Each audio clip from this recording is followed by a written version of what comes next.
Greetings, everybody. Welcome back for another episode of Chinese Swords and Swordsmanship. I'm Scott Rodell here at the Great River Taoist Center, which is also home to our Academy of Chinese Swordsmanship. In this episode, I have a really unique, very rare, very unusual Chinese Dao. There's a number of features that are really set this one apart from a more typical Chinese willow leaf saber like this one.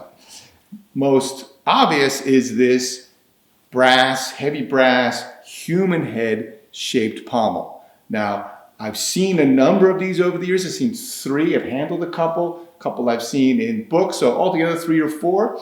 And what's really interesting about that is that we know because it was brass, and this is a casting, that they clearly made this thinking they were going to make a lot of them, that it was going to be a commercially made kind of product.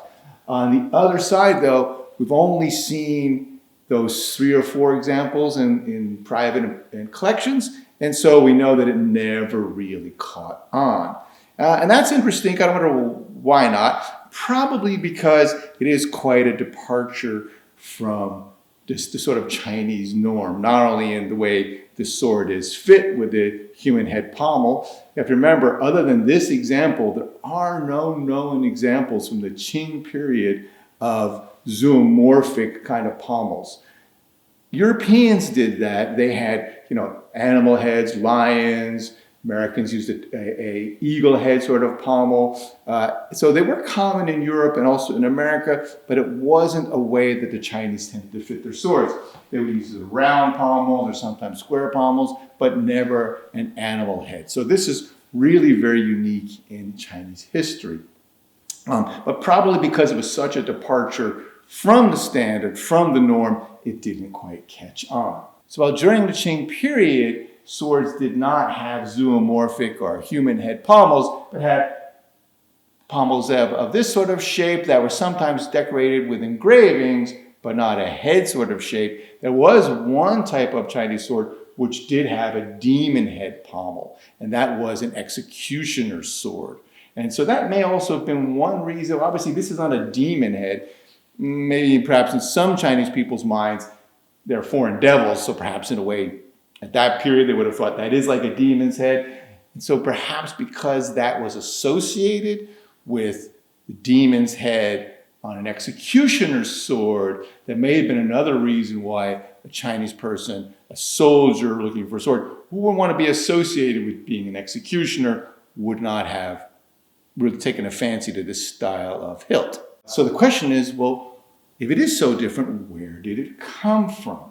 And I think we can take a good guess at that from how it handles. When I wield this sword, I want to move it, I want to cut with it, it doesn't really feel or move in the typical fashion of a Chinese willow leaf or Chinese goose quill saber, which would have been the common sword, type of sword that the vast number of Chinese would have been wielding, especially if they were members of the Chinese military. So where does this come from? Well, I think if we feel how this moves, how it wants to move, how it wants to cut, and how it doesn't really want to cut the way a typical Chinese saber does, that it's actually quite like military sabers, European military sabers of the 19th century.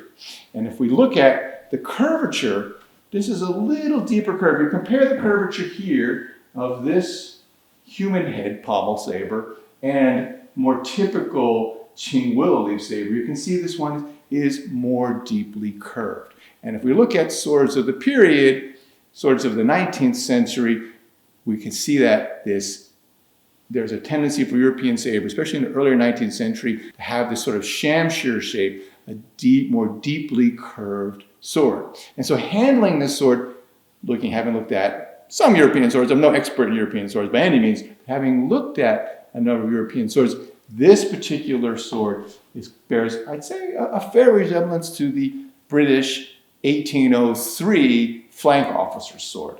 Now, of course, that's an educated guess. There's no way to know for sure. This is an old sword from China. We can't say, we don't have a book, we don't have a catalog or something that shows us where this exact sword comes from, but it has a lot of things that it bears in common. And also, some of these you can see in this example, there's a little pin here beneath the chin of this guy who I think is obviously European, a rather unflattering depiction of a European with a big nose and big fat lips, that there's a little pin in here because some of the other examples have a knuckle bow. So that's a really good indication. I think that's really solid evidence that these particular rather unusual Chinese sabers were imitating the European style of saber. So I want to think about how and when and perhaps why any Chinese would have adopted a European style military saber. Well, I think this likely dates from the Opium Wars. Remember, there were 2 Opium Wars. The British had enjoyed the first one so much, maybe decided to have a second one. The first Opium War was 1839 to 1842. The second time around was 1856 to 1860. So during that period, of course, the British military, the European military in general, were way ahead of the Chinese military. The Chinese military had stagnated and were really fighting in an 18th century fashion, in some cases even a 17th century sort of fashion in the 19th century. So the British had really superior military technology and tactics and very easily defeated the Chinese in the field. So probably there were, in fact, we do know that there were members of the Chinese military establishment who were looking abroad, looking outward to see what European technology could be absorbed into China to improve the Chinese military. So in that case, I think if an officer is saying, okay, we need to get modern firearms, we need to have modern cannons, we need to maybe take some things from those foreign barbarians to improve our Qing military, they may have also thought they also want to take a European military type saber. So I think if we look back and we see the types of swords that might have been in use, that British officers might have very well been carrying, this 1803 flank officer's sword, we can see that this sword bears a lot of resemblance to that. Overall, it's really also quite different in its length and balance and so on compared to a more typical Chinese willow leaf saber. This one has a 73 centimeter blade. This is 28 3/4. That's about the same length of your typical Qing willow leaf saber. It's 88 centimeters overall. It's a little bit shorter hilt than you typically find, but not so much different. That's 34.5 total, 34.5 inches, while the length in general is about the same as your typical Chinese saber of the Qing dynasty. It's significantly lighter. This saber weighs only 742 grams. That's 1 pound, 10 ounces. And the balance point is closer to the guard than is typical for the Chinese saber.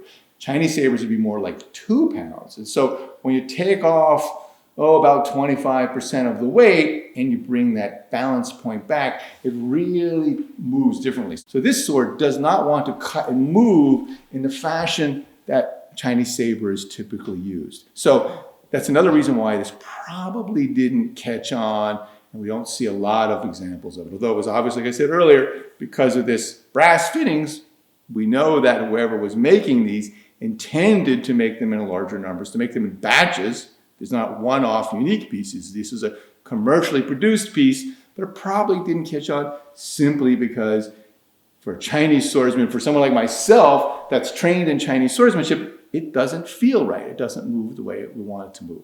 So what we have here is not only a very unique piece, almost a one of a kind, we know they're very rare, but we have a sword which is the first Chinese knockoff, you could say, the first Chinese knockoff of a European saber, the first Sino-Chinese saber. So I hope you enjoyed this episode of Chinese Swords and Swordsmanship. If you did, please give us that thumbs up. We always appreciate that. Don't forget to subscribe and hit that bell. Until next time, thanks and 再见.